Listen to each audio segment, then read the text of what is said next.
Buenas, ¿cómo han estado todos? En esta ocasión vamos a conversar sobre el sistema de admisión y escape, sus generalidades, como ejemplo un motor de 2.400 caballos utilizado en maquinaria pesada. Antes de continuar, miraremos la presión atmosférica como concepto vital para este sistema. Recuerden que a medida que va subiendo un motor o una máquina, vamos a tener cada vez menos presión disponible. Como vemos en este caso, 9.3 PSI a 12.000 pies de altura. ¿Sí? Recuerden que esto es vital para el motor porque su rendimiento se va a ver afectado por esa baja disponibilidad de presión y esa baja disponibilidad de oxígeno. Entonces, introducimos un concepto que le llamamos el derrateo o la disminución de presión producto de ciertas variables del sistema. En esta foto podemos observar cómo y dónde trabaja el famoso sensor de presión atmosférica, que es un sensor tipo análogo, trabaja con 5 voltios de alimentación, trabaja en rangos de 0.2 a 4.8 voltios y eso se va a ver transformado de 0 a 15.7 psi como presión máxima de cualquier sistema. Este sensor es vital dado que nos sirve como referencia para calibrar todos los sensores de la máquina en cuestión. Así que cada vez que tengamos falla del sensor de presión atmosférica, inmediatamente vamos a ver reflejado múltiples fallas en el resto de los sistemas.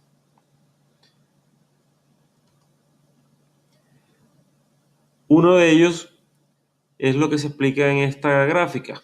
Vemos cómo es la dependencia de porcentaje de derrateo o de disminución de potencia respecto a la disminución de la presión atmosférica. En este caso, trabajando en kilopascales. Por ejemplo, si la diferencia o la disminución de presión de la presión atmosférica es menos 8 kilopascales o 8 kilopascales menos, en otras palabras, cruzamos aquí y vamos a ver cómo se ha disminuido el 8% de la potencia del sistema hasta llegar a un 20% del máximo. Pueden haber condiciones incluso que lleguen hasta el 40% si, además de haber estado fallando el sensor de presión atmosférica, también falla el sensor de presión de entrada al tubo.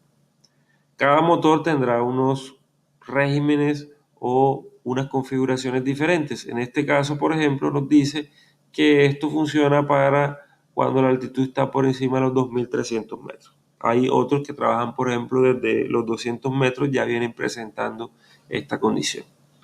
Recordemos que el porcentaje de rateo es un porcentaje electrónico para proteger al sistema de los abusos por parte de quien manipula el equipo o la máquina. En este caso vemos un ejemplo básico del sistema de admisión y escape. Inicialmente, el aire que viene de los filtros va a ingresar por este costado y se va a ver enfrentado al famoso compresor o la rueda compresora. Esta, dado su configuración, aumentará la presión del sistema y por ende la temperatura, por lo cual se hace necesario en este caso, en este diseño en particular, pasar por el postenfriador que nos bajará la temperatura manteniendo la presión. Y este aire a su vez va a ingresar a la cámara de combustión produciendo la explosión, etc. Luego de eso, el resultado de la explosión, vamos a tener los gases de escape a una presión determinada.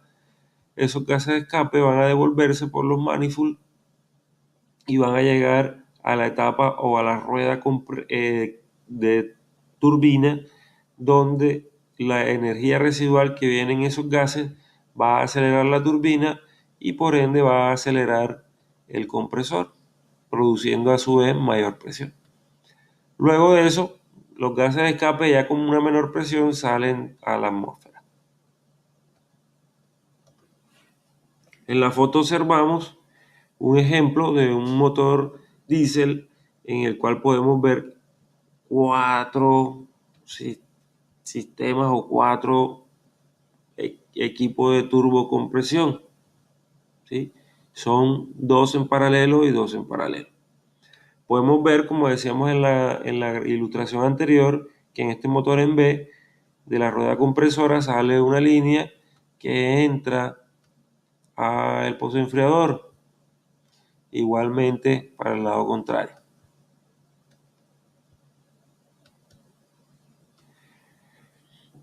En contraposición vamos a observar las ruedas de turbina que reciben los gases de escape y al salir van a unirse en esta parte de aquí, que un motor, cuando ya esté montado en la máquina, estará conectado directamente al exhausto o al muffler.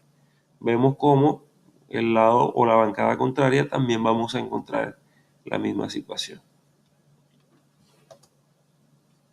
En este podemos observar otra vista de la plataforma de turbos, que se le conoce así en los motores grandes, dado que tiene gran cantidad de componentes, se ensambla por separado para facilitar el proceso. También vemos en esta vista lateral del motor, podemos ver el pozo enfriador que habíamos comentado en la etapa anterior. Una foto de una rueda compresora y su compañera rueda de turbina. Noten ustedes el color diferente en la zona donde hay alta temperatura, que es del lado de la turbina. Vemos tuberías o manifold, que le llamamos en los motores. Vemos esta nueva componente que vamos a introducir, que se llama la válvula Westgate. Si lo traducimos literal, sería la puerta de los gases residuales o de desperdicios. Veamos cómo funciona. Iniciemos con este pequeño esquema en el cual, en comparación con las primeras fotos que veíamos, en donde el sistema estaba de turbocompresión en paralelo, en este vamos a trabajar en serie. Vemos como, por ejemplo, el aire de admisión de los filtros entra a este número 12, que va a ser nuestro compresor, aumentando la presión del sistema en una etapa intermedia y ingresando a una segunda rueda compresora que va a subir mucho más la presión. Recuerden que también sube la temperatura, por ende pasa por un pozo enfriador, bajar la temperatura y así ingresando a la cámara de combustión. Luego que se producen los gases de escape, salen por el otro manifold número 5 y, si se dan cuenta, regresa al turbocompresor de la segunda etapa, pero en este caso a una rueda compresora. Cuando esa rueda compresora acelera el compresor y consume parte de la energía residual de los gases de escape, esos gases de escape van a disminuir su presión en una etapa intermedia y se dirigen hacia la primera etapa de compresión, en donde la turbina lo recibirá, bajará otro poco la presión, yendo este flujo de gases de escape hacia la atmósfera por intermedio de el exhausto o el muffler o caja de humo en algunos casos. La diferencia es que en este caso tenemos una válvula Westgate, una válvula de presión o de corte de presión, controlada por un solenoide número 2 y regulado el flujo de aire de una válvula del sistema.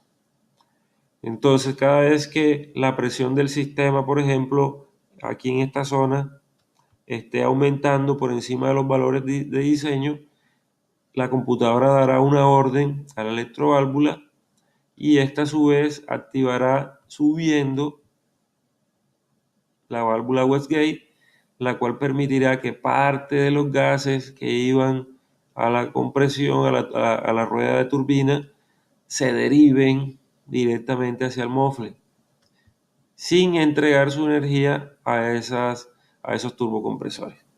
Resultado final, la presión de aire en la entrada de la cámara va a disminuir, no seguirá aumentando por encima de esos límites establecidos. Lo siguiente es el concepto del balanceo de fuerza en la turboalimentación. Veamos cómo funciona esto. En este primer caso,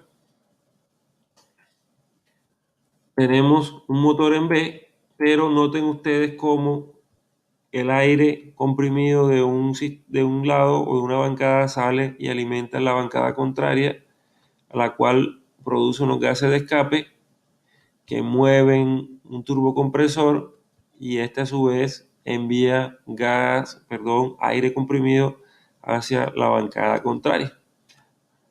Por ende, nada más vamos a necesitar un solo sensor para vigilar el sistema, dado que el sistema es en serie y una bancada dependerá del resultado de la otra. En contraposición, podemos encontrar otro tipo de sistema en el cual vemos que ya son necesarios dos sensores para vigilar el sistema, dado que la turbocompresión es independiente por cada bancada. El gas de escape mueve al compresor de el mismo lado de la bancada y así mismo se alimenta la admisión de esa propia bancada. Como ejemplo tenemos un turbocompresor donde introducimos otro concepto y es la temperatura o la termocupla o el sensor de temperatura de gases de escape, que en muchos casos puede llegar hasta 750 grados centígrados, lo cual se considera una condición extremadamente peligrosa y por ende la computadora activará otro ejemplo de rateo o una disminución de potencia si esa condición permanece por más de 30 segundos, aumentando cada 2% el de rateo. Veamos en la siguiente gráfica cómo se maneja. Por ejemplo, si duró 30 segundos a 750 grados, activará 2% de rateo. Si demoró 30 más 30 más 30, o sea, 90 segundos, tendremos el 6% aproximadamente y así sucesivamente hasta llegar a un 20%. Para finalizar, vemos cómo este esquema sencillo nos muestra que hay diferentes sistemas en paralelo, en serie, con posenfriador, sin posenfriador, y queremos recordarles el concepto de la presión de refuerzo, que ya habíamos visto en alguna oportunidad anterior, que en inglés lo vamos a llamar el boost, la presión del boost o presión de refuerzo. Básicamente viene siendo la presión en la cámara al momento de la admisión, la que viene, la presión que se mide aquí en este punto antes de entrar, ¿sí? Y básicamente va a ser igual a la presión de la atmósfera, que es antes de ingresar a la etapa de compresión, más el diferencial de la presión del compresor, ¿sí? Es lo que le llamamos el excedente o el refuerzo que le da el compresor al sistema de admisión. Por último, pues solamente darle las gracias por su atención y espero que esta información sea de su plena utilidad. Muchas gracias.